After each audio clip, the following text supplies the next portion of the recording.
Most gardeners see wood ash as nothing more than the dusty remains of a fire. Once the flames are gone, the ash is swept up and thrown away without a second thought. But for generations, Amish gardeners have viewed it differently.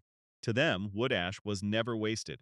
Why Amish gardeners save wood ash on traditional Amish farms? Very little was wasted. Animal manure had a purpose. Kitchen scraps had a purpose. Fallen leaves had a purpose. Even the ashes left behind from heating homes and cooking meals were carefully collected and stored. This mindset developed from necessity.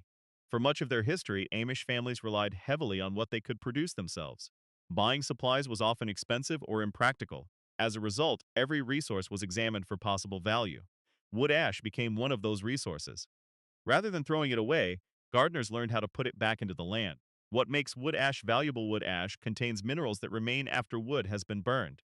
One of the most important is potassium, a nutrient many plants need for healthy growth. Ash also contains calcium and smaller amounts of other minerals. Unlike commercial fertilizers, wood ash costs nothing. It was already being produced every winter in wood stoves and fireplaces. Experienced gardeners noticed that certain crops seemed to respond well when small amounts of ash were added to the soil. However, Amish gardeners never treated wood ash as a miracle product. They understood that it was only one piece of the puzzle. Healthy soil required balance. Ash could help, but only when used correctly and in the right amounts. The potato connection. One of the crops most often associated with wood ash is the potato. Potatoes require significant amounts of potassium during their growth cycle. Because wood ash naturally contains potassium, many traditional gardeners saw it as a useful amendment for potato patches. Amish gardeners often applied ash lightly around potato rows rather than dumping large quantities directly into the soil.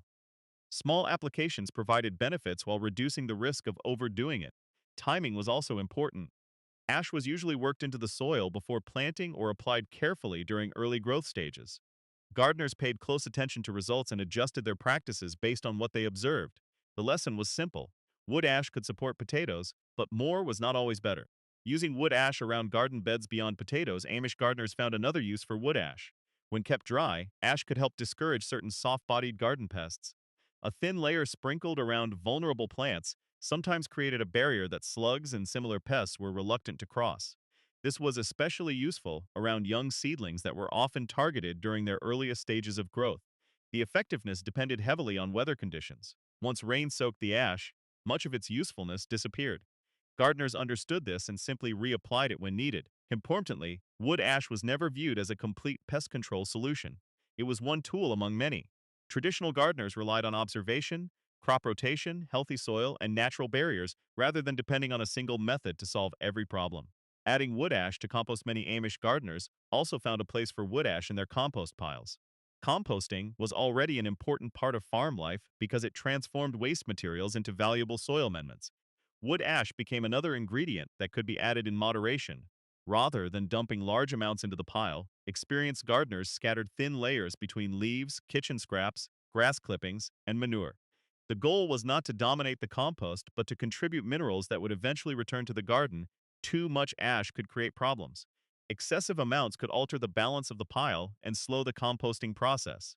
That is why traditional gardeners preferred small, controlled additions rather than heavy applications.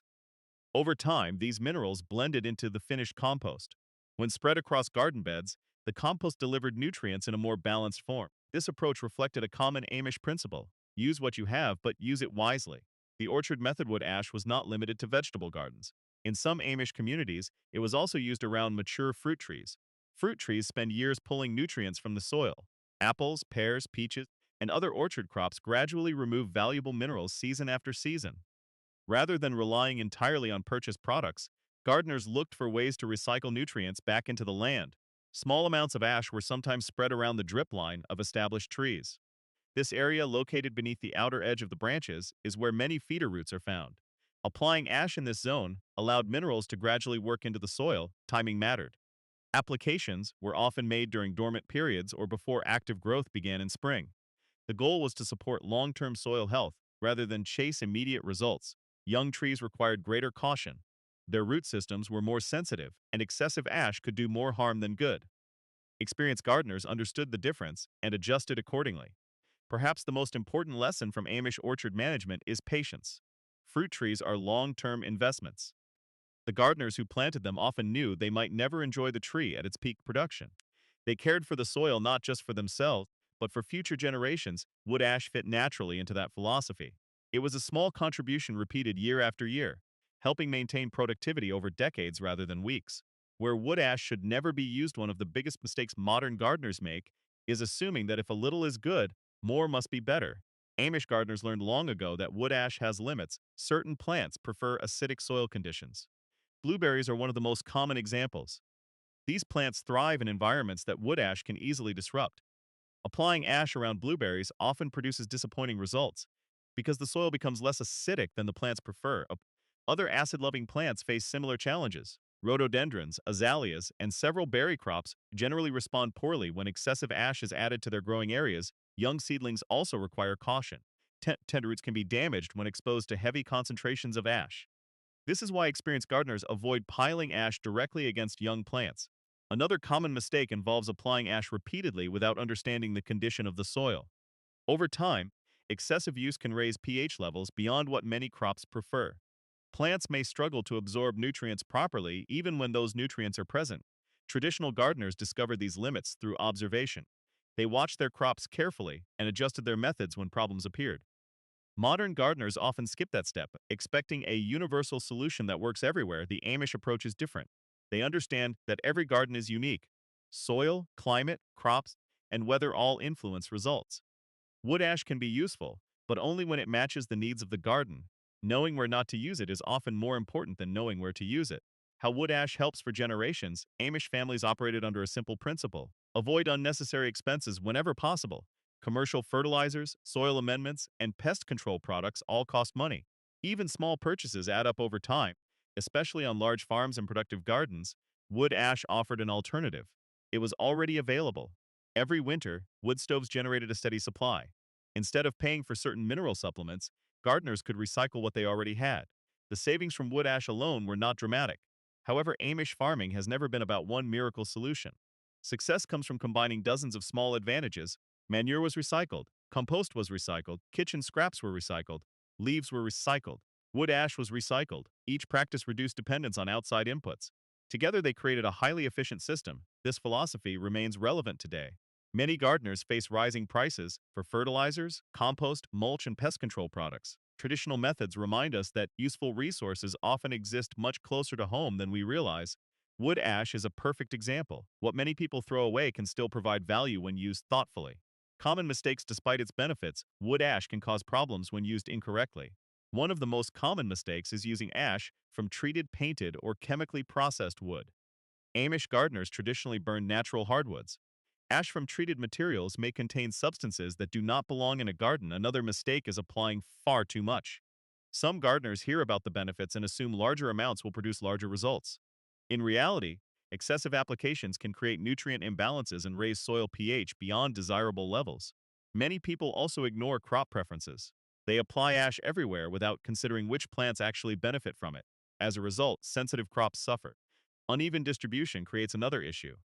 Piles of concentrated ash can affect small areas very differently than the rest of the garden. Traditional gardeners usually spread ash lightly and evenly. Perhaps the biggest mistake is expecting instant results. Modern gardening culture often promotes quick fixes and overnight transformations. Amish gardening takes the opposite approach. Traditional growers focus on gradual improvement. They understand that healthy soil develops over time. Small improvements repeated consistently often outperform dramatic interventions. Patience plays a major role. Wood ash is not magic. It works best when combined with compost, crop rotation, proper watering, and good gardening practices. The Amish approach encourages observation. Rather than blindly following instructions, gardeners watch how plants respond. They notice changes in growth, soil condition, and crop performance. Those observations guide future decisions. That mindset may be the most valuable lesson of all. Bilkul, Section 9 Kabador, final conclusion say Palaya 2 additional sections add Carlo. The wood ash storage mistake. One detail often overlooked by modern gardeners is how wood ash is stored. Amish gardeners understand that wood ash begins losing some of its usefulness when exposed to excessive moisture. Rain can wash away valuable minerals and leave the ash less effective than intended. For that reason, many gardeners store wood ash in dry containers, covered bins, or protected sheds until it is needed. The goal is not simply to save the ash, but to preserve its value. Another common mistake involves mixing fresh ash directly into large quantities of wet material without a plan. Traditional gardeners typically collected ash throughout the winter and applied it strategically when the timing was right. Stostrats also help prevent waste. A family heating with wood throughout the winter could accumulate significant amounts of ash. Rather than scattering it randomly, they treated it as a resource to be used carefully throughout the growing season. This level of planning reflects a broader gardening principle. Success rarely comes from one major action. More often, it comes from many small decisions made consistently over time. Proper storage may seem like a minor detail, but small details often separate productive gardens from disappointing ones. Old Amish practice interest in traditional gardening methods has grown rapidly in recent years. Rising fertilizer costs, increasing concerns about chemical use, and unpredictable weather patterns have encouraged many gardeners to search for older solutions. Wood ash has become part of that conversation. What once seemed outdated is now attracting attention from gardeners looking for practical and affordable ways to improve their soil. Many are discovering that traditional methods often focused on long-term soil health rather than short-term results. Amish gardeners never abandoned these practices because they were never dependent on trends. Their methods developed through observation, experience, and necessity.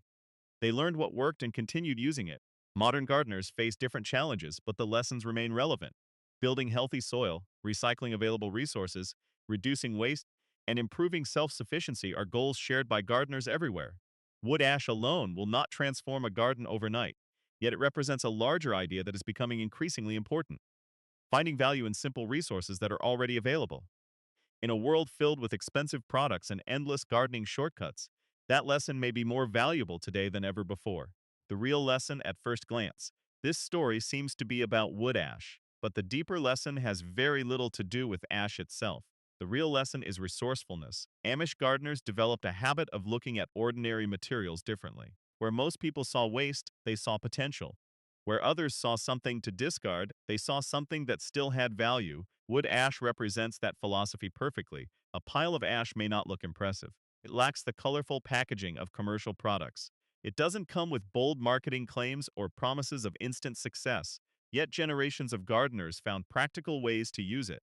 Not because it was magical, not because it solved every problem, but because it contributed something useful. That mindset extends far beyond gardening. It appears in compost piles, it appears in seed saving, it appears in food preservation, it appears in soil building. Again and again, the same principle emerges. Make the most of what you already have. Modern gardening often encourages people to buy another product whenever a problem appears. Traditional gardening asks a different question. What resources are already available? What can be reused? What can be improved? Wood ash became valuable because it answered those questions. Today, many gardeners are rediscovering the same ideas. Rising costs, environmental concerns, and a desire for greater self-reliance are causing people to revisit methods that previous generations understood well. The Amish never abandoned many of those methods. Their experience reminds us that progress does not always mean replacing old knowledge. Sometimes it means us understanding why that knowledge survived for so long in the first place. The next time a fire burns down to a pile of ash, most people will see a mess that needs to be cleaned up. An Amish gardener may see something entirely different.